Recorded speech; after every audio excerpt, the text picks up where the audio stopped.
Graduate freshers होकर भी 1.5 lakh salary का जॉब अगर आप अगले 6 महीने में हासिल करना चाहते हो तो ये है बेस्ट जॉब, जिसका नोटिफिकेशन जल्द आने वाला है। नोटिफिकेशन और एग्जाम डेट्स के रिगार्डिंग एक इम्पॉर्टेंट इन्फॉर्मेशन जो मिला है वो मैं आप सबसे शेयर करूंगी। उससे पहले आप चैनल पे नए हो तो ऐसे और इम्पॉर्टेंट अपडेट्स के लिए अभी सब्सक्राइब कीजिए और सेशन पसंद आए तो लाइक और शेयर कीजिए। तो हमने लास्ट वीडियो में जिसका 1 लाख व्यूज गया है आप देख सकते हो, उसमें negative marking, exam pattern, age, salary, qualification, ये सारा कुछ हमने डिस्कस करी है। अगर आपने नहीं देखा है तो लिंक डिस्क्रिप्शन में मिल जाएगा, आप चेकआउट कर सकते हो डिटेल्ड वीडियो के लिए। इस वीडियो में हम डेट्स के बारे में बात करेंगे।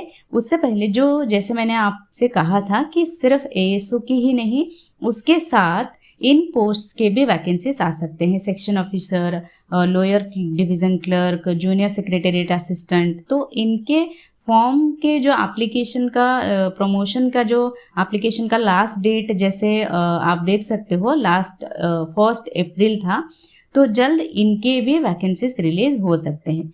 जो इन्फॉर्मेशन मिला है उसके अकॉर्डिंग नोटिफिकेशन मई 2 या 3 वीक तक आ सकता है। एग्जाम जुलाई 2 वीक या 3 वीक के हाई चांसेस है। पोस्टिंग वगैरह अक्टूबर नवंबर तक हो सकता है। तो 6 महीने अभी से प्रिपरेशन करोगे तो एक हाई सैलरी जॉब आप डेफिनेटली हासिल कर सकते हो। बस थोड़ा सा हार्डवर्क और exam clear. ASO assistant section officer का पोस्ट है। इस बार से आईबीपीएस कंडक्ट करने जा रहा है, इससे पहले आईबीपीएस कंडक्ट नहीं कर रहा था। तो ये नया बात है कि आईबीपीएस इस बार से कंडक्ट करने जा रहा है, तो एक्सपेक्ट किया जा रहा है कि आईबीपीएस के एग्जाम्स के पैटर्न ही होगा इस बार। और एएसओ के साथ सोशल सिक्योरिटी असिस्टेंट यानी एसएसए और जूनियर सिक्योरिटी असिस्टेंट जैसे पोस्ट भी आ सकते हैं। एलिजिबिलिटी बैचलर डिग्री रहेगी, चाहे आपने किसी भी स्ट्रीम से ग्रेजुएशन किया हो। ठीक है। असिस्टेंट पोस्ट के लिए 21 to 27 एज क्राइटेरिया रहेगा और ऑफिसर पोस्ट के लिए 21 to 30 रहेगा। कंडक्टिंग बॉडी आईबीपीएस रहेगा। पोस्ट हमने डिस्कस कर लिया। एलिजिबिलिटी बैचलर डिग्री रहेगा। एप्लीकेशन प्रोसेस ऑनलाइन रहेगा। सिलेक्शन प्रोसेस प्रीलिम्स, मेंस रहेगा। उसके बाद आगे ऑफिसर पोस्ट के लिए इंटरव्यू होगा। असिस्टेंट होगा तो इंटरव्यू नहीं होगा। ठीक है। एग्जाम पैटर्न एक्सपेक्टेड है कि आईबीपीएस क्योंकि कंडक्ट करने जा रहा है तो आईबीपीएस के तरह ही होगा। प्रीलिम्स, मेंस होगा।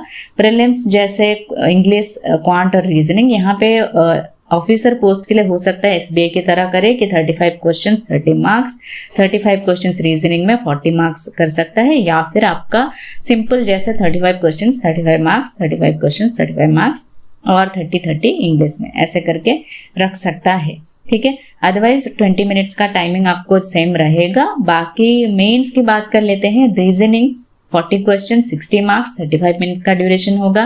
General economy, financial awareness 40 question 40 marks, 20 minutes का ड्यूरेशन होगा। और इंग्लिश 30 क्वेश्चन 40 मार्क्स, 30 मिनट्स का ड्यूरेशन होगा। क्वांट 40 क्वेश्चन 60 मार्क्स, 35 मिनट्स का ड्यूरेशन। डिस्क्रिप्टिव उसके बाद होगा लेटर, प्रेसिस, कॉम्प्रिहेंशन 30 मार्क्स का होगा, 45 मिनट्स का ड्यूरेशन होगा।